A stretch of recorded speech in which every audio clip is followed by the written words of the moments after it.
नमस्कार दोस्तों। दरहक रानी हिंदी लोक कथा। पुराने जमाने में किसी गांव में एक बूढ़ा आदमी रहता था। उसकी शादी को 20 साल हो गए थे, पर वह औलाद की दौलत से महरूम था।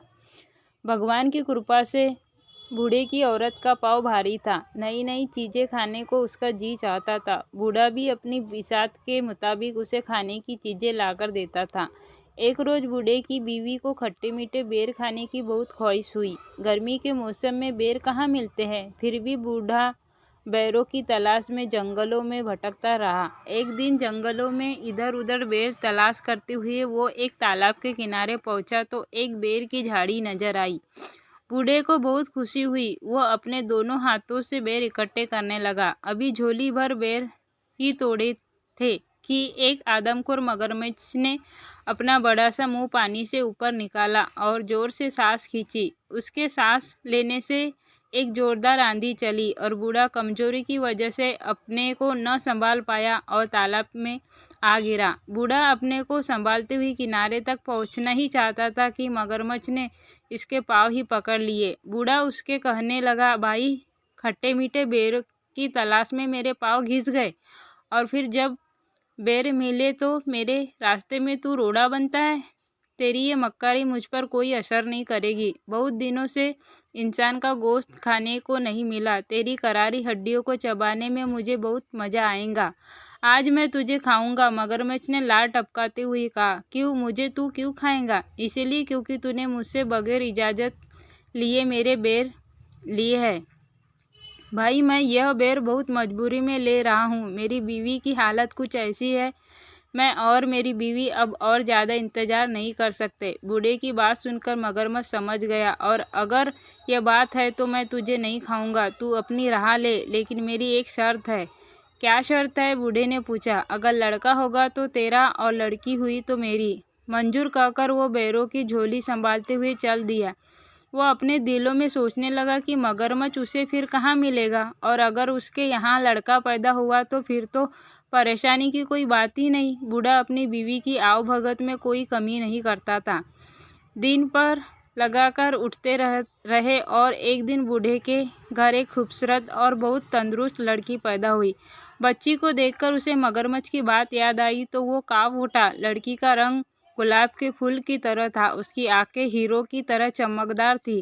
वो परियों की तरह हसीन और मासूम थी। ऐसी मन्नतों और मुरादों की लड़की मगरमच्छ के पेट में जाए, यह सोचकर बूढ़ा दुख से कांपने लगा। उसने सोचा कि अब वो कभी तालाब के किनारे नहीं जाएगा। बारिश का मौसम आया और नदी में बाढ़ आ गई। मगरमच्छ पानी में बहकर तालाब से निकलकर खेत में आ गया। अब उसे आसानी से शिकार मिलने लगा। एक दिन बूढ़ा खेत से सब्जी तोड़कर ला रहा था तो रास्ते में मगरमच्छ ने उसे रोककर सवाल किया, क्यों बे बूढ़े, मुझसे छुपता क्यों है? तू मुझसे छुपकर कहाँ भागेगा? सीधी तरह बता, तेरे यहाँ लड़की हुई या लड़का? लड़की हुई, बूढ़े ने सहमी हुई आवाज में कहा। तो फिर वो मेरी है। मेरी अमानत को अब तक तूने अपने पास क्यों रखा? क्या तू अमानत में खयानत करना चाहता है? इतनी छोटी सी बच्ची को तुझे कैसे दे दूँ? बूढ़े ने कहा। 14 साल पहले तूने मुझसे वादा किया था। क्या वो अब भी छोटी है? छोटी बच्ची है। तू बाप की नज़र से देखता है। वो अगर बूढ़ी भी है हो जाएगी तब भी वो बच्ची ही रहेंगी। तू मुझे अब और बेवकूफ़ नहीं बना सकता। मैं तुझे चैन से रहने नहीं दूंगा। देख कर, अगर तूने लड़की को कल ही लाकर मुझे नहीं दिया तो मैं तुम तीनों को एक एक कर ख़त्म कर दूंगा। मगरमच्छ ने कहा। वो मेरी बेटी है। अपना खून तुझे मैं कैसे दे दूँ? लोग क्या कहेंगे? बूढ़े ने सवाल किया। लोग क्या कहेंगे वो मैं नहीं जानता। तू क्या कहता है? वादा खिलाफी करना चाहता है? मगरमच्छ ने गुस्से से चिल्लाकर कहा। नहीं नहीं, ये बात नहीं। मैं चाहता हूँ कि मेरी बेटी को इस बात का पता न चले। और बूढ़ा कहते कहते रुक गया। तू क्या चाहता है? बोल, मगरमच्छ ने कहा। मेरी लड़की को कमल का फूल बहुत पसंद है। तू अपनी पीठ पर एक कमल का फूल रखकर तालाब के अंदर पानी के नीचे बैठे रहना। जब लड़की खुशी से इसे लेने जाएगी तो इसे तू ले जाना। मगरमच्छ को यह तरकीब पसंद आई। दूसरे दिन जब बूढ़े ने अपनी बीवी को बताया तो लड़की की माँ परेशान हो गई। वो अपने आप को कोस रही थी कि क्यों उसने बेर खाने की ख्वाहिश की। आज उसकी बेटी मौत के मुंह में जा रही थी। भगवान उसे मौत क्यों नहीं देता। उसका दिल रो रहा था, लेकिन वो लड़की से कह रही थी, बेटी कितने दिन हुए नानी के घर तू नहीं गई।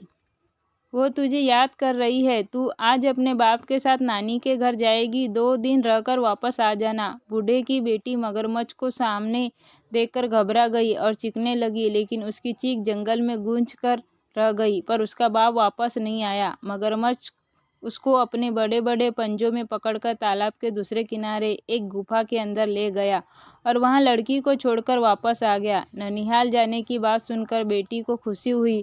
उसके लिए मामू का घर जन्नत से कुछ कम नहीं था। वहाँ की हर चीज़ उसे पसंद थी। वहाँ का चांद खूबसूरत था, वहाँ के फूल खूबसूरत था और फल रसीले थे। नानी के घर जाने की खबर सुनकर वो खुशी से नए कपड़े पहन कर तैयार हो गई थी। बूढ़ा उसे लेकर जंगल और नाले पार करता हुआ उस तालाब के किनारे पहुंचा और बेटी को तालाब के किनारे बैठा कर बोला, बेटी तू यहाँ बैठी रह, मैं अभी आया। बूढ़ा चला गया लेकिन वापस नहीं आया। उधर बेटी को एक बेहद खूबसूरत कमल का फूल नजर आया। वो सोचने लगी कि इतना खूबसूरत कमल तालाब के बिल्कुल किनारे खिला है, लेकिन उसे अभी तक किसी ने हाथ नहीं लगाया। हो सकता है किसी की नज़र उस पर नहीं पड़ी हो। बूढ़े की बेटी धीरे से पानी के अंदर गई, कमल के फूल की तरफ हाथ बढ़ाती हुई कमल तोड़ा, आगे खिसक गया। लड़की डर कर अपने बाप को पुकारने लगी, घुटने पानी हुआ है बाबा, कमल खिसकता जाता है। वो फिर आगे बढ़ने लगी, कमल फिर से खिसक गया। लड़की चीख कर अपने बाप को पुकारने लगी, छाती पानी हुआ है बाबा, कमल खिसकता जाता है। बाप वहाँ होता तो जवाब देता। उसे डर लग रहा था। वो सोच रही थी कि वापस चली जाए। उसी वक्त बड़ी बड़ी लाल आंखों वाला मगरमच्छ मुंह खोपानी की सतह पर दिखाई दिया। बूढ़े की बेटी मगरमच्छ को सामने देखकर घबरा गई और चीखने लगी, लेकिन उसकी चीख जंगल में गूंज कर रह गई। पर उसका बाप वापस नहीं आया। मगरमच्छ को उसको अपने बड़े बड़े पंजों में पकड़कर तालाब के दूसरे किनारे एक गुफा के अंदर ले गया और वहां लड़की को छोड़कर वापस आ गया।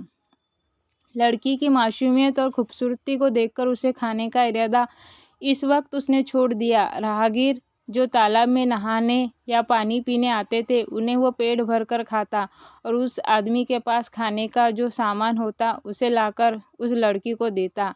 लड़की इस गुफा में पड़ी रहती, पर मगरमच्छ के डर से वो कुछ बोलती नहीं थी। इस तरह दिन गुजरते गए। चारों तरफ इस तालाब का मगरमच्छ आदमखोर के नाम में मशहूर हो गया था। डर के मारे कोई राहगीर इस तालाब की तरफ नहीं आता था।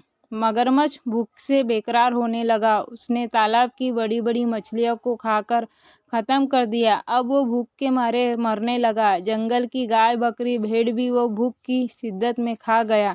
अब उसके डर से वहाँ कोई जानवर भी पानी पीने नहीं आता था। जब उसे जोर की भूख सताने लगी तो वो बूढ़े की बेटी के करीब आकर उसे अपनी लाल और ललचाई आंखों से घूरने लगा। बूढ़े की बेटी समझ गई कि अब उसकी बारी थी, लेकिन मगरमच्छ ने उसे उस दिन नहीं खाया। सोचने लगा कि अब उसके दांतों में धार नहीं थी, उन्हें लोहार से तेज कराने के बाद उस लड़की को खाएंगा। यह सोचकर वो लोहार के पास चला गया। इधर बूढ़े की बेटी अपनी जान बचाने की तरकीब सोचने लगी। गुफा में जितने सोने चांदी के जेवरात मगरमच्छ ने लाकर रखे थे, उसने सबको इकट्ठा किया और एक टोकरी में रखकर सूखे पत्ते और छोटी छोटी लकड़ियों से उसे ढक लिया और अपने जिस्म पर कीचड़ लेप कर अपनी सूरत एक अंधी बुढ़िया जैसी बना ली और टोकरी कमर पर लांद कर लाठी टेकते टेकते जाने लगी। जैसे ही गुफा से बाहर निकली, उसी वक्त मगरमच्छ आ गया और दहाड़ कर पूछने लगा, तू कौन है? बूढ़े की बेटी डर से कांपने लगी, लेकिन बाद में खुद को संभालते हुए कहने लगी, मैं अंधी बूढ़ी हूँ, हड्डियों की लड्डी हूँ। मेरे बदन में क्या है जो तू खाएगा? तू अपनी गुफा को जा, वहाँ तेरे लिए एक तंदुरुस्त लड़की मौजूद है, उसकी हड्डियों चबाने में तुझे मजा आएगा। मगरमच्छ उसे पहचान न सका। उसके मुंह में इंसानी गोश्त के मजे को सोचकर पानी आ गया और वह तेजी से गुफा के अंदर चला गया। बूढ़े की बेटी उससे छुटकारा मिलते ही घबरा कर दौड़ने लगी और घने जंगल में गुम हो गई।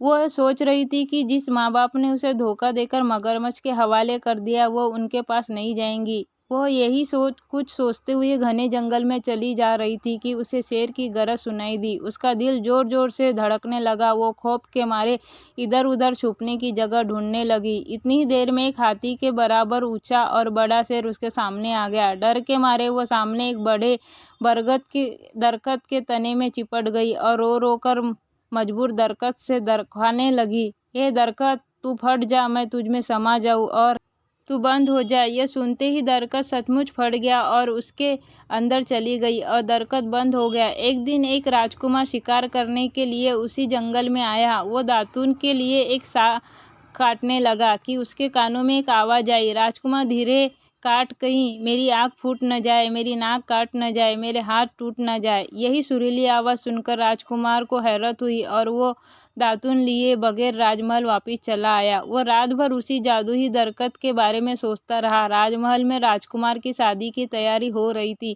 ज्योतिषी और पुरोहित राजकुमार को समझ रहे थे, लेकिन राजकुमार की बस एक ही जिद थी कि वह उसी दरख्त से शादी करेगा। अगर उसकी शादी उस दरख्त से नहीं हुई तो वो अपनी जान दे देगा। राजकुमार राजा की एकलौती औलाद था। उसकी नज़र में शादी की अहमियत बेटे की जिंदगी से कम ही थी। इसलिए राजकुमार की ख्वाहिश पूरी की गई। उसी दरख्त के साथ उसकी शादी की रस्म अदा की गई। राजकुमार ने उस दरख्त को वहां से उखाड़कर अपने महल में पास बाग में लगवा लिया। बूढ़े की बेटी रात गए दरख्त से निकलती और महल के अंदर जाकर सब कुछ पूरे करती और सुबह होते ही वापस दरख्त के अंदर चली जाती। एक रोज़ राजकुमार ने छुपकर बूढ़े की बेटी के ये सब काम देखे।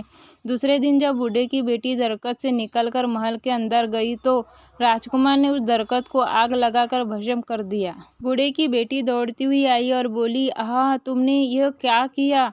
इस पर राजकुमार ने कहा, इतना बड़ा महल है, तुम इससे में रह सकती हो, इस खूबसूरत बाग में घूम सकती हो, बेवजह इस दरख्त के अंधेरे में क्यों सड़ती रहती हो? और फिर मैं तुमसे बेइंतहा मोहब्बत करता हूँ।